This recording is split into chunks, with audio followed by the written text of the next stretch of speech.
હિચકારો હુમલો થયો હતો ને જેના કોળી સમાજમાં ઘેરા પ્રત્યાઘાતો પડ્યા છે. કોળી સમાજના અનેક ધારાસભ્યો સાંસદો તેમની પીડિતાની મુલાકાત પણ આવે છે. ત્યારે આપણી સાથે તળાજાના ધારાસભ્ય શિવાભાઈ ગોહિલ આવ્યા છે, મહુવાના ધારાસભ્ય, તેઓની સાથે આપણે સીધી વાત કરીશું. શિવાભાઈ, હિચકારો હુમલો થયો છે નવનીતભાઈ ઉપર, આ હુમલાને તમે કેવી રીતે જોવો છો? હુમલો જે થયો છે એ જે કાંઈ ઘટના બની એ નિંદનીય છે. આવી રીતે અમાનુષી રીતે જે ઢોરમાર મારવું 8 જણાની મંડળી રચીને એ ગુજરાતના કાયદાની અંદર ખૂબ જ ગેરકાયદેસર પ્રવૃત્તિ કહેવાય. શિવાભાઈ, સોમવારે ગાંધીનગર પણ જવાની વાત છે કોળી સમાજના ધારાસભ્યો સાંસદો, શું કહેશો?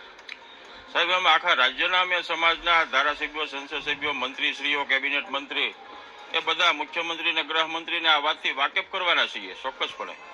હતા મહુવાના ધારાસભ્ય શિવાભાઈ ગોહિલ કે ન્યાય ચોક્કસથી નવનીતભાઈને મળે ત્યાં સુધીની અમારી લડત શરૂ રહેશે. Raju Baraiya, VTV news, Bhavnagar.